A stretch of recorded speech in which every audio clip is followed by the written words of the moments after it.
ভয় দেখিয়ে মুখ বন্ধ করার দিন শেষ। কারণ এবার আর শুধু জেনজি নয়, পথে নেমে পড়েছে জেন আলফা। দিল্লি থেকে বিহার, রাজস্থান থেকে উত্তরপ্রদেশ, সোশ্যাল মিডিয়ার লাইক কমেন্ট পেরিয়ে এই কিশোর কিশোরীরা এখন মুখোমুখি দাঁড়িয়েছে ক্ষমতা আর প্রশাসনের অহংকারের সামনে। যে বাচ্চাদের হাতে আজ বই থাকার কথা ছিল, ভাঙাচোরা বেঞ্চ, বন্ধ পাখা আর পচা খাবারের প্রতিবাদে তাদের আজ স্কুলের গেটে তালা ঝুলিয়ে দিতে হচ্ছে। রাহুল গান্ধীর হুঙ্কার থেকে শুরু করে স্কুলের পুচকে ছাত্রছাত্রীদের হকের লড়াই, মোদী শাহ সরকারের জন্য কেন এই আন্দোলন এক বিরাট লাল সতর্কতা। কিভাবে 14 বছরের ছোট ছোট ছেলেমেয়েরা নড়িয়ে দিচ্ছে ক্ষমতার মসনদ। সত্যি কি বদলে যাচ্ছে এই দেশ? চলুন শুরু করা যাক। সবটা জানতে হলে পুরোটা শুনতে হবে। নমস্কার, আমি মধুরিমা ভৌমিক আর দৈনিক সংবাদ অনলাইনে আপনারা দেখছেন সত্যি আসলে বেদনাদায়ক। রাহুল গান্ধী সোজা কথায় প্রধানমন্ত্রী নরেন্দ্র মোদী আর স্বরাষ্ট্রমন্ত্রী অমিত শাহকে বলে দিয়েছেন, জেনজিদের ভয় দেখানো বন্ধ করুন, তাদের উপর এফআইআর করা বন্ধ করুন। কিন্তু প্রশ্ন হলো, রাহুল গান্ধী হঠাৎ কেন এমন বলছেন?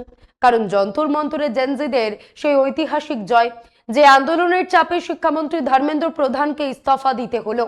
মোদীর 13 বছরের মুখ্যমন্ত্রিত্ব আর 12 বছরের প্রধানমন্ত্রিত্ব, এই প্রথম মানুষের চাপের সামনে নতি স্বীকার করে তার ক্যাবিনেটের কোনো মন্ত্রীর এটাই প্রথম ইস্তফা। আর যৌবন বিদ্রোহের আগুন কি শুধু দিল্লিতেই আটকে আছে? একদম না। এই আগুনের তাপ আজ ঝাড়খণ্ড, রাজস্থান আর উত্তরপ্রদেশেও ছড়িয়ে পড়েছে।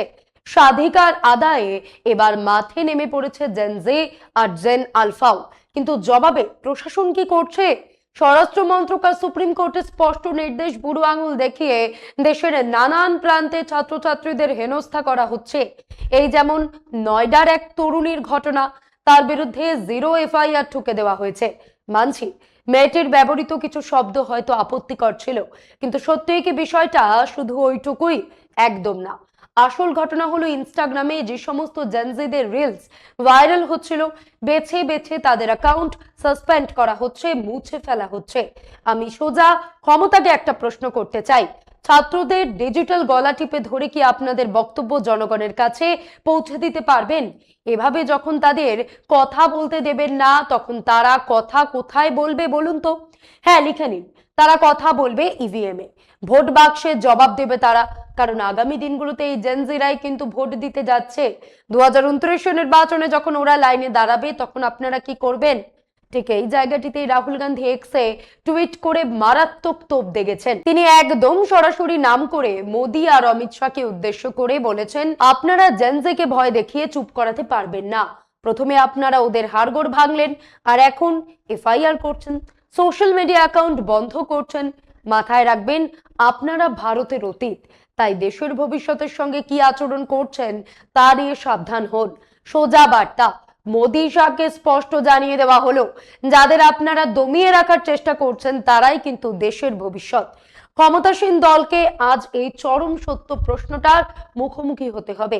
আপনারা এক প্রমাণিত ধর্ষক রাম রহিমকে বারবার প্যারোলে মুক্তি দেন, আর এই দেখুন সেই ছবি, যেখানে স্বয়ং প্রধানমন্ত্রী নরেন্দ্র মোদী কর্ণাটকে দেবগৌড়ার নাতি প্রজ্জ্বল রেভান্নার হাত ধরে ভোট চাইছিলেন। কে এই প্রজ্জ্বল রেভান্না জানেন? আদ্যন্ত গুণধর। শত শত মহিলার উপর নির্মম যৌন নির্যাতন চালিয়ে সেই ভিডিও ক্যামেরায় রেকর্ড করেছিল সে। অথচ প্রধানমন্ত্রী এমন এক অসুস্থ মানসিকতার মানুষের জন্য ভোট চেয়েছেন। অন্যদিকে দেশের নামকরা মহিলা কুস্তিগিররা যখন ভারতীয় কুস্তি ফেডারেশনের সভাপতি বিজেপি সাংসদ ব্রিজভূষণ শরণ সিং এর বিরুদ্ধে যৌন নির্যাতনের অভিযোগ তুলে রাস্তায় কাঁদছিলেন, আপনারা সেই ব্রিজভূষণকে দল থেকে বের পর্যন্ত করেনি, উল্টে তার ছেলেকে টিকিট উপহার দিয়েছেন। মুখোশের আড়ালে এটাই কি আপনাদের আসল মুখ? আর আজ যখন নিজেদের হকের দাবিতে নামা সাধারণ ছাত্রছাত্রীদের হেনস্থা করা হচ্ছে, তখন কংগ্রেস সভাপতি মল্লিকার্জুন খাড়গে সরাসরি প্রধানমন্ত্রীকে ধুয়ে দিয়েছেন। কংগ্রেস সভাপতি লিখছেন, মোদীজি, মাত্র 10 দিন আগে আপনার সরকার লাঠি ডান্ডার পেলেট গান চালিয়ে যুবকদের উপর অত্যাচার চালালো। ছাত্ররা যখন শান্তিপূর্ণভাবে আন্দোলন প্রত্যাহার করলো, তখন আপনি বদলা নিতে তাদের বিরুদ্ধে এফআইআর ঠুকছেন। কোনো আইনি ব্যবস্থা নেওয়া হবে না, এই শর্তেই তো আন্দোলন তোলা হয়েছিল। কিন্তু আপনার সরকার কথা রাখেনি। তরুণদের সোশ্যাল মিডিয়া অ্যাকাউন্ট ব্লক করা হচ্ছে, মেয়েদের হেনস্থা করা হচ্ছে, আর আপনার গৃহমন্ত্রী অমিত শাহ এতটাই অহংকারী যে সংসদে পা পর্যন্ত রাখলেন না। এই মুখ বাঁচানোর রাজনীতি আর চলবে না। মোদিজি সামান্যতম লজ্জা বেঁচে থাকলে আগে অমিত শাহের ইস্তফা নিন। আমি আপনাদের পরিষ্কার বলছি, বিজেপি ঠিক কেমন যুবক চায়? তারা চায় হয় চরম সুযোগ সন্ধানী যুবক, আর না হয় এমন যুবক যারা ধর্মীয় শোভাযাত্রা বের করে মসজিদের সামনে গিয়ে নাচবে আর স্লোগান দেবে। উত্তরপ্রদেশে এই দৃশ্য আমরা বারবার দেখেছি। দুর্গাপুজোর বিসর্জনের শোভাযাত্রা হোক বা ভারতের ওয়ার্ল্ড কাপ জয়, মসজিদের সামনে গিয়ে বাজি ফাটানো আর উস্কানিমূলক নাচ গানে শাসক দলের কোনো আপত্তি নেই, উল্টে ইন্ধন আছে। অন্য ধর্মের প্রতি মিনিমাম সম্মান প্রদর্শন তো দূর আকাশের তারা। ভারতের ওয়ার্ল্ড কাপ জয়ের পর মসজিদের সামনে আপনাদের যুবকেরা বাজি ফাটিয়েছিল। সাধে কি নাসিরউদ্দিন শাহ ভিডিও পোস্ট করে শেষে বলেছেন সবকুছ ইয়াদ রাখা জায়গা। এবার বলি, যন্তর মন্তরে শুরু হওয়া এই আন্দোলন আজ কোনো সাধারণ প্রতিবাদ নয়, এটা বিপ্লব। জেন আলফাও আজ রাস্তায় নেমে রাজস্থান, উত্তরপ্রদেশে দাবি জানাচ্ছে, আমাদের ক্লাসরুমে পাখা চাই, ভালো শিক্ষক চাই, পড়াশোনার সুস্থ পরিবেশ চাই। এই দাবিতে ভুলটা কোথায়? এর জন্য কেন তরুণ সমাজকে গালি খেতে হবে? আর হ্যাঁ, দু একজন জেনজি তরুণ যদি রাগের মাথায় কোনো কটু বাক্য বলেই থাকে, তবে তাদের নৈতিকতার পাঠ কারা দিচ্ছে? যে দেশের প্রধানমন্ত্রী স্বয়ং কংগ্রেস সাংসদ শশী থারুরের স্ত্রীকে তার জীবিত অবস্থায় 50 কোটির গার্লফ্রেন্ড বলে কটাক্ষ করতে পারেন, তাদের মুখে অন্তত নীতি কথা শোভা পায় না। রাজনৈতিক কাদা ছোড়াছুড়ি তো না হয় চলতেই থাকবে, কিন্তু আসল বিষয়টা কি জানেন? বড় বড় রাজনীতিকরা যখন নিজেদের চেয়ার আর ইমেজ বাঁচাতে ব্যস্ত, তখন এই দেশের রাজপথ কিন্তু এক নতুন ইতিহাস লিখছে। রাজনীতি যাদের ভয় দেখাতো, সেই নতুন প্রজন্মই এখন রাজনীতিকে উল্টে ভয় খাওয়াচ্ছে। আপনারা তো জেনজিদের হুলুস্থুলু কাণ্ড দেখেছেন। তারা যেভাবে রাস্তায় নেমে প্রতিবাদ করলো, সেটা তো আন্দোলন কম, একটা জ্যান্ত উৎসব মনে হচ্ছিল। একদিকে হাতে পোস্টার, মাথায় ব্যান্ড, হাতে গিটার, অন্যদিকে ইনস্টাগ্রাম রিলস। পুলিশ যখন সামনে আসছে, তারা হাসতে হাসতে বলছে, পুলিশ আঙ্কেল ডান্ডা কখন মারবেন? রাত্রে প্রোটেস্ট সাইটে ডিজে বাজিয়ে গান, মিক্সিং, এনজয়মেন্ট।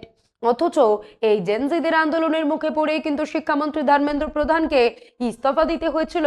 তবে শুনুন, আসল টুইস্ট কিন্তু এখানেই শেষ নয়। জেনজির পর এবার সরাসরি ময়দানে নেমে পড়েছে জেন আলফা।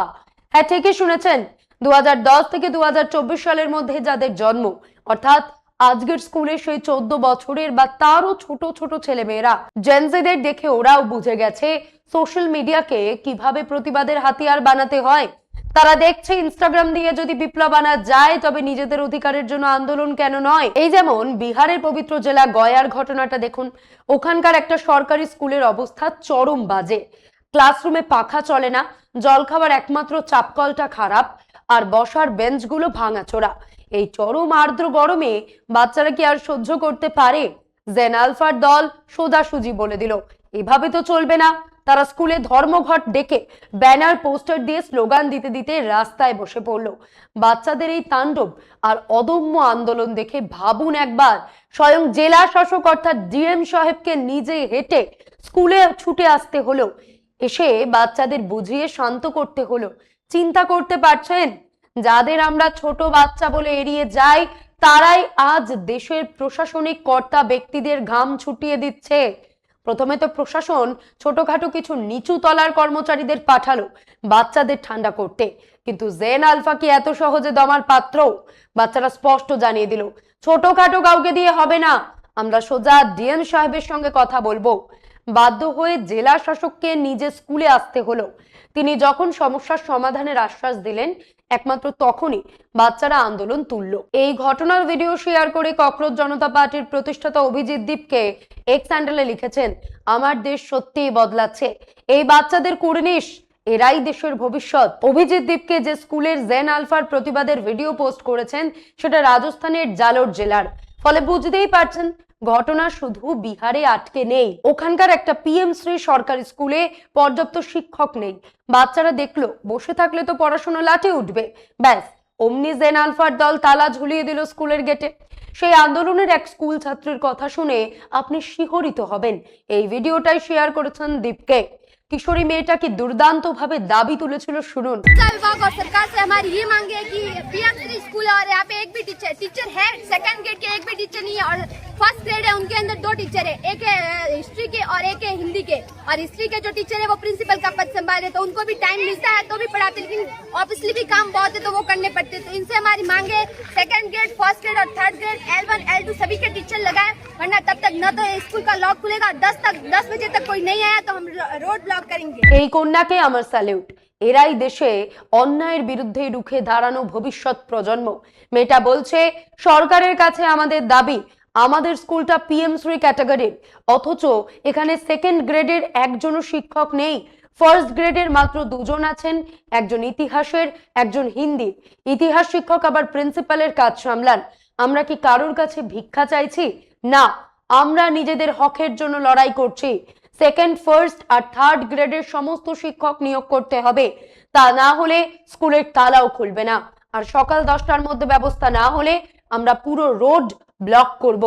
ভাবতে পারেন একটা স্কুলের বাচ্চা মেয়ে দাঁড়িয়ে প্রশাসনকে এই আলটিমেটাম দিচ্ছে, কারোর কাছে ভিক্ষা চাইছি না, হকের দাবি আদায় করছি।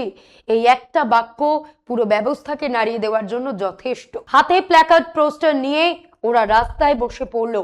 আর সবচেয়ে বড় কথা, সবটাই একদম অহিংস, গান্ধীবাদী সত্যগ্রহের পথে। কারণ এটা মহাত্মা গান্ধীর দেশ।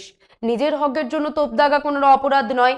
যখন স্কুলে জল নেই, পাখা নেই, কোটি কোটি টাকার এডুকেশন ফান্ড থাকা সত্ত্বেও শিক্ষক নেই, তখন বাচ্চারা আওয়াজ তুলবে না তো কি করবে? আর এই জেন আলফার আন্দোলনের ফল কি হলো জানেন? বাচ্চাদের এই তেজ দেখে সরকার আর চুপ করে বসে থাকতে পারলো না। তড়িঘড়ি নির্দেশ জারি করে অবিলম্বে 4 জন শিক্ষক নিযুক্ত করা হলো এবং কথা দেওয়া হলো আগামী 10 দিনের মধ্যে আরো 3 জন শিক্ষককে সেখানে নিয়োগ করা হবে। এটাই হলো জেন আলফার শক্তি। কথা নয়, সোজা অ্যাকশন। দেখেছেন তো, এটাই হলো অহিংস গান্ধীবাদী আন্দোলনের আসল ক্ষমতা। আজ যখন একটা গোষ্ঠী ভেবেছিল গান্ধীকে ইতিহাস থেকে অপ্রাসঙ্গিক করে দেবে, তখন এই ছোট ছোট বাচ্চাদের আন্দোলনের মধ্য দিয়েই গান্ধী আবার ফিরে আসছেন। যারা এখনো পর্যন্ত গান্ধীকে পড়েননি, দয়া করে পড়ুন, জানুন মানুষটার কথা। গডসে যখন তাকে হত্যা করতে এসেছিল তার ঠিক আগেই গান্ধী বলে রেখেছিলেন, আমার কাছে আসার জন্য কারোর পোশাক তল্লাশি করা যাবে না, আমার ঘর সবার জন্য খোলা, কেউ এসে গালি দিতে চাইলে দিক, মারতে চাইলে মারুক, সব শিরোধার্য। দেশ যখন স্বাধীন হলো, চারদিকে উৎসবের আলো, তখন গান্ধী কোথায় ছিলেন জানেন? রাস্তায় রাস্তায় ঘুরে হিন্দু মুসলিম দাঙ্গা থামাতেন, বিভাজন রুখতেন, মুসলমানদের ভারতে থাকার ব্যাপারে আশ্বস্ত করতেন। সেই মহান আত্মাকে বোঝা আজ বড্ড প্রয়োজন। ক্ষমা করবেন, জেন আলফার কথা বলতে বলতে একটু আবেগী হয়ে পড়েছিলাম, কিন্তু এই গান্ধী তো আমাদের সবার হৃদয়ে আছেন। যাই হোক, আসল প্রসঙ্গে ফিরে, আপনারা নিশ্চয়ই লক্ষ্য করেছেন যন্তর মন্তরের প্রতিবাদের সময় জয় ভীম আর বন্দে মাতরম স্লোগান উঠছিল। এখন সেই হাওয়া ছড়িয়ে পড়েছে ছোট ছোট স্কুলগুলোতেও। বাচ্চারা হাতে সংবিধানের স্থপতি বাবা সাহেব আম্বেদকরের ছবি নিয়ে রাস্তায় নামছে, কারণ তারা জানে এই সংবিধানই আমাদের বাক স্বাধীনতা দিয়েছে, প্রতিবাদের অধিকার দিয়েছে, নিজের বিশ্বাস অনুসরণের স্বাধীনতা দিয়েছে। আর শুধু বিহার বা রাজস্থান নয়, উত্তরপ্রদেশের ফতেহপুরেও 3 দিন আগে একই ঘটনা ঘটেছে। ওখানকার সর্বদয় রাজকীয় ইন্টার কলেজের ছাত্ররা নিজেদের মৌলিক হকের দাবিতে আন্দোলনে নেমে পড়েছিল। পরিস্থিতি এমন দাঁড়ায় যে ফতেপুর পুলিশকে সোশ্যাল মিডিয়ায় টুইট করে জবাব দিতে হয়। তড়িঘড়ি সেখানে ডিআইওএস এবং মহকুমা শাসক নিজে পৌঁছে যান। তারা মেনে নিতে বাধ্য হন যে স্কুলে প্র্যাকটিক্যাল ল্যাব নেই, উপযুক্ত পরিকাঠামো নেই, সমস্ত দাবি পূরণ করার প্রতিশ্রুতি দিতে হয় প্রশাসনকে। কিন্তু শেষ প্রশ্নটা থেকেই যায়, আর ছোট ছোট বাচ্চাদের কেন পড়ার টেবিল ছেড়ে রাস্তায় নামতে হচ্ছে? যে সময় তাদের হাতে বই থাকার কথা, সেই সময় কেন তাদের নিজেদের মৌলিক অধিকারের জন্য পুলিশের সামনে দাঁড়িয়ে আন্দোলন করতে হচ্ছে? এই উত্তরটা কি শাসক দল দিতে পারবে? বাস্তবতা তো এটাই। সরকারি স্কুলে পর্যাপ্ত ল্যাব নেই, গরমে পাখা চলে না, খাবার জল পাওয়ার মতন হ্যান্ড পাম্প নেই, বই নেই, শিক্ষক নেই, এমনকি বসার ডেস্কগুলো পর্যন্ত ভাঙাচোরা। বলা হয় গত 50 থেকে 70 বছরে কিছু হয়নি, কিন্তু প্রশ্ন হলো বিগত 12 বছরে যা ছিল তাও কেন ধসে পড়েছে? কে জবাবটা দেবে? আসুন এই জেন আলফার কয়েকজন ছাত্রছাত্রীর মুখের সরাসরি কথা শোনা যাক। चीज का सुविधा नहीं है सर। पहले तो बिजली, पानी और सर जो बुक वगैरह आता ना सर, बुक भी नहीं मिलता है। कभी कभी किसी को मिल गया तो मिल गया और फिर किसी को नहीं मिलता है सर। और जब बोलने जाते हैं तो बोलते हैं कि हम स्कूल का रिक्स लिए हैं सर। प्रिंसिपल सर ऐसे बोलेंगे तो हम लोग क्या करेंगे सर। खाना सर है ना, खाना खराब मिलता है सर। खाना में कभी कीड़ा वगैरह निकल जाता है सर। कुछ भी सही है सर वहाँ स्कूल का। आप लोग चल के देखिए सर, पंखा खराब है सर। कितने दिन से हम लोग 6-7 दिन से बोल रहे हैं सर। बोला कि बन जाएगा, आज तक बनवे नहीं किया सर। প্রতিবাদের পর এসডিএম সাহেবের সঙ্গে দেখা করতে গিয়েছিল 6 জন ছাত্রছাত্রীর একটি দল। ওখানকার অষ্টম শ্রেণীর ছাত্র উজ্জ্বল কুমার আর সাথী কুমারীরা কি জানাচ্ছে শুনুন। তারা যখন প্রশাসনের কাছে গিয়ে মিড ডে মিলের খাবারের মানের কথা তুললো, বলল যে খাবারে রোজ পোকা বেরোয়, তখন প্রধান শিক্ষক কি সাফাই দিলেন জানেন?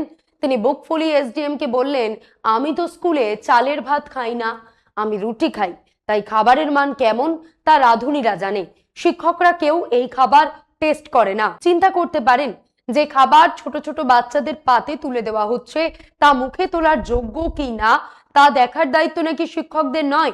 তবে এই জেন আলফাকে কিন্তু শিক্ষকরা বোকা বানাতে পারেনি। এসডিএম সাহেব বাচ্চাদের সমস্ত দাবি শুনে কড়া হুঁশিয়ারি দিয়েছেন। তিনি স্কুল কর্তৃপক্ষকে স্পষ্ট জানিয়ে দিয়েছেন, আগামী শনিবারের মধ্যে স্কুলের পরিকাঠামো আর খাবারের মান শুধরাতে হবে। তা না হলে প্রধান শিক্ষক সহ দায়িত্বপ্রাপ্তদের বিরুদ্ধে সোজা এফআইআর ঠোকা হবে। সাথী আর উজ্জ্বলের মতন এই 14 বছরের ছোট ছোট বাচ্চাদের চোখে আজ বিশ্বাসের ঝিলিক। তারা বলছে, আমরা এসডিএম সাহেবের আশ্বাসে ভরসা রাখছি। চিন্তা করে দেখুন, আজ অষ্টম আর সপ্তম শ্রেণীর পুচকে বাচ্চাদের আন্দোলন করে প্রশাসনের দ্বারে দ্বারে ঘুরে নিজেদের অধিকার আদায় করতে হচ্ছে। জেনজি থেকে জেন আলফা এই নতুন প্রজন্ম কিন্তু আর বসে বসে নেতাদের প্রতিশ্রুতি গিলবে না। তারা নিজেদের অধিকার ছিনিয়ে নিতে জানে। আর এটাই মোদী শাহ সরকারের জন্য সবচেয়ে বড় রেড অ্যালার্ম। কারণ ইতিহাস সাক্ষী, যে রাজপথে রাজনীতি ভয় দেখাতো, আজ সেই রাজপথেই নতুন প্রজন্ম রাজনীতিকে ভয় দেখাচ্ছে। যেদিন ক্ষমতার দম্ভ সাধারণের গলার স্বর চেপে ধরতে চায়, ঠিক সেদিনই জন্ম নেয় এমন এক বিপ্লব যাকে কোনো লাল চোখ বা লাঠির ভয় দেখিয়ে থামানো যায় না। জেন আলফার এই আন্দোলন কোনো সাময়িক ক্ষোভ নয়, এটা একটা আগ্নেয়গিরির বিস্ফোরণ। এবার সিদ্ধান্ত শাসক দলের। তারা কি সময়ের এই দাবি মেনে নমনীয় হবে, নাকি ছাত্রছাত্রীদের ঝড়ে ক্ষমতার তাসের ঘর ভেঙে চুরমার হয়ে যাবে? সময়ের চাকা ঘুরতে শুরু করেছে, উত্তর কিন্তু লুকিয়ে আছে ঠিক আগামীতেই। তাই সব সময় চোখ কান খোলা রাখুন, সচেতন থাকুন। আজ এই পর্যন্তই। এমন আরো বিষয় জানতে অবশ্যই সাবস্ক্রাইব করুন, লাইক কমেন্ট শেয়ার করুন। দেখতে থাকুন দৈনিক সংবাদ, শুধু না আমি যথেষ্ট।